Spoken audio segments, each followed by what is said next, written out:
Welcome back to EDFF. It's Ding, and we're going to round out the last of the wide receivers we're going to talk about for the draft this year. So it's numbers 41 through 60.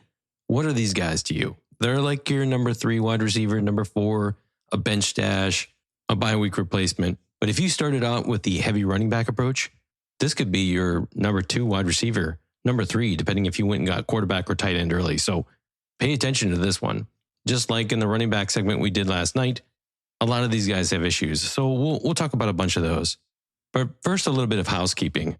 I want you to go ahead and take Rice out of the wide receiver 34 position and just drop him and don't think about him again. This guy might get suspended 8 games this season. I'm absolutely done with him. He should probably be in jail, but whatever. The rumor is that the NFL is looking for 8 games. So what I want you to do is I want you to take Pittman and put him in there.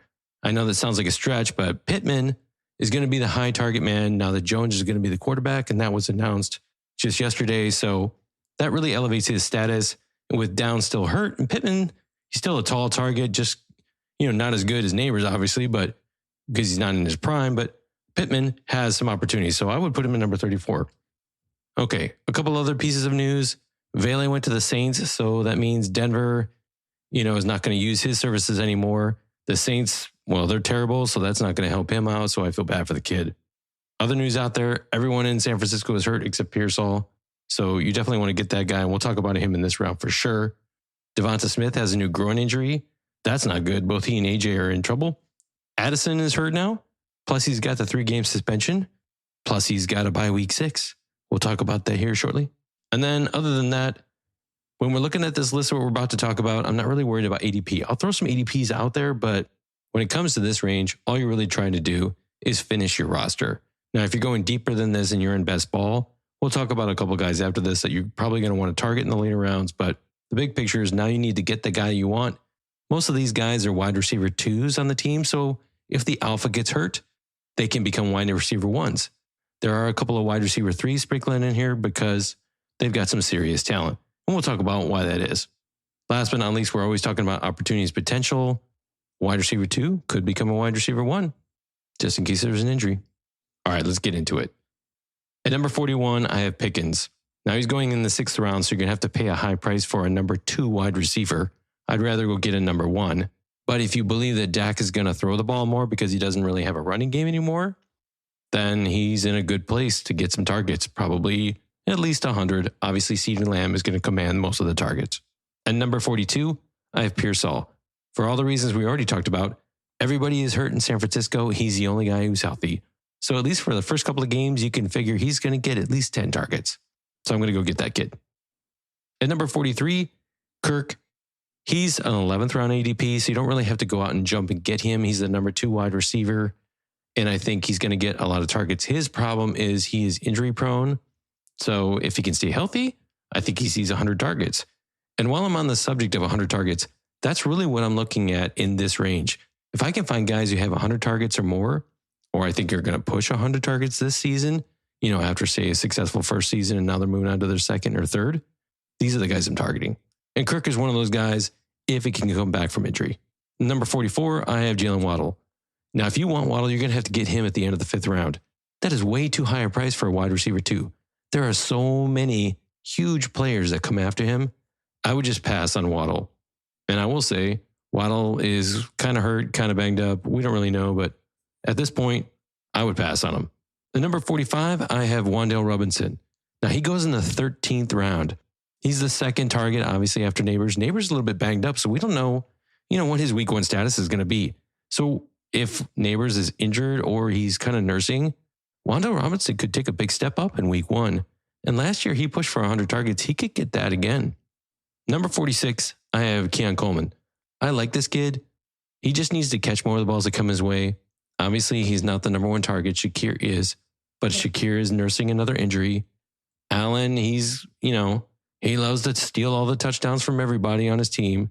It's all about me. But maybe now that he's got an MVP, maybe he'll share the love now. It was just disgusting last year. I know you agree with me. At number 47, I have Mims. I think Denver's going to have a breakout year. Bo Nix is going to be great. Mims is going in the 12th round. So you're getting good value here for a guy I think is at number 46. Correction, number 47. I think he's going to push 100 targets and he might get a couple of touchdowns. He played a lot of special teams last year. He might do that again, and he got a special teams touchdown or two last year. So if he does that, you could get some extra points out of that.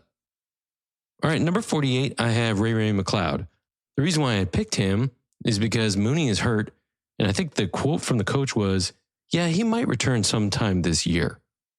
Boy, that gives me a whole lot of confidence. Last year, he had 87 targets with London and Mooney in. With Mooney's out, that's like 100 easy, right? That's why I'm putting him at 48. At number 49, I have Douglas from New England. I think Drake makes a big step. Top 12 quarterback, at least. Douglas is going in the 15th round. He's the number 2 wide receiver there. And I think he can push for 100 targets. Number 50, I have a Dunzy. Again, you know how I feel about Chicago. He's going in the 6th round. I have no idea why. I would just pass on him, but he has the potential to be here as the wide receiver 2 with a new head coach who is completely offensive minded. Number 51, I have Addison, and I don't like this pick. He's going in the 7th round. I recommend you pass on him. He's suspended for the first 3 games. He's got a week 6 bye, so you lose him for 4 of the first 6 weeks. This is not a guy who's going to help you win your league. If he's, your wide receiver number 2 or number 3, a guy you're leaning on as a starter, well, you better hope you win those first 4 weeks that he's not there. You might find yourself sitting on the bench when playoff time comes around. At number 52, I have Pittman. He's the number 2 in Baltimore. He's going in the 13th round, so he's cheap there. Flowers doesn't get a whole lot of targets. He gets about 120. Bateman's under 100. Maybe he pushes for 100, but with Hopkins' health, that's kind of a question mark. They always run the ball anyway, but if Flowers gets hurt, Bateman gets more targets, so there you go. At number 53, I have Reed from Green Bay. I think he's the best wide receiver there. The problem is Love can't get him the ball. If he's healthy, he can push for 100 targets. Right now, he's hurt, but I think he'll be ready. He already shed his walking boot. I think he'll be ready for week 1. And everyone else on the team is hurt. So, what else do you have? Golden obviously was in the 20 through 40 range, and that's why I put him there. So Reed lands here. At number 54, I have Worthy. He's going in the 4th round. Probably with good reason. Everyone thinks that Rice is probably not going to play, or at least get such a big suspension that he's not going to impact your team enough to want to go ahead and grab him.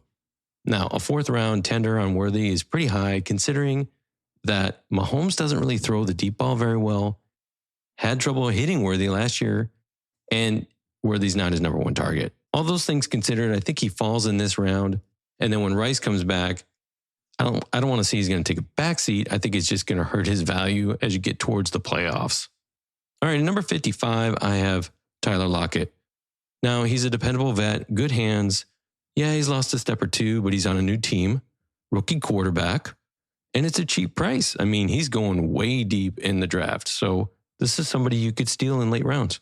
At number 56, this is where I take a chance on Hunter. Yeah, I know. I'm not a big fan of the kid. Going 2 overall in the draft, attitude issues. He's going to play both ways. If you're in a league where you get credit for him and he gets an interception or tackles or something like that where you're in an IDP league, yeah, this is a great place to get him. And you might even pop him up a couple of spots here. I don't think he's going to dominate targets. They're saying he could be the number 2 or the number 3.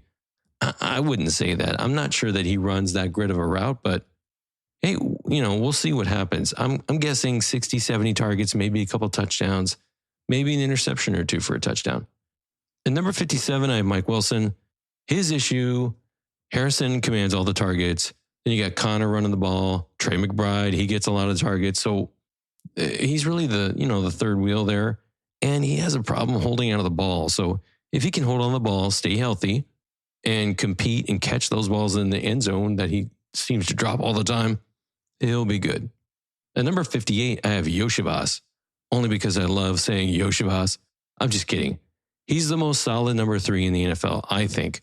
And if T. Higgins or Chase get hurt, he is one of the most solid number 2s out there. He'll push for 75, 80 targets, probably half dozen touchdowns. That's pretty good for 58. The number 59, I have Shaheed.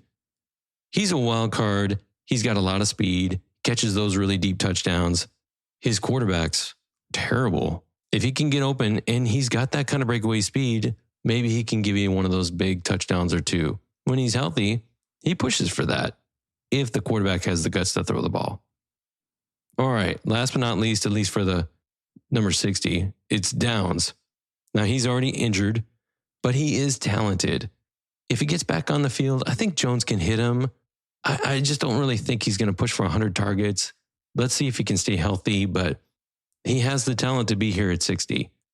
Past this, if you're in a best ball league or you have a deep draft or deep bench, look for these key guys. Higgins, he's a rookie wide receiver for Houston. Trey Harris, rookie wide receiver for the Chargers. Isaac Tesla, I love Tesla, for Detroit. And Xavier Legette. He's not a rookie, obviously. He's had a couple years already, but he's got a good rapport with his quarterback. These four guys could really be difference makers for you. And they're wide receiver threes on their team, but an injury with some extra opportunity, they could be breakouts for you. So if you're in a deep league, look for these guys after number 60. Okay, that'll do it for our show tonight. Now remember, 41 through 60, there's a lot of unknowns, a lot of injuries. This part of the draft, you expect guys to jump 5 to 10 spots. It's not an exact science. And there's a whole swath of point differential between them. Like I talked about in the running back show, take the guy you want. Just don't overpay for him. If he normally goes in the 15th round, don't take him in the 8th. If he normally goes in the 4th round, don't take him at all. He doesn't belong in your starting lineup if I've got him in these final 20. All right, as always, I want to give a shout out to the men and women in uniform who protect the freedoms we hold dear. Thank you for your service and sacrifice. And thanks for listening. If you enjoyed this episode, follow us on X, YouTube, Spotify, or wherever you get your podcasts so you can stay up to date on our latest content. And until then, remember, established dominance isn't just a catchphrase. It's a commitment. Are you ready?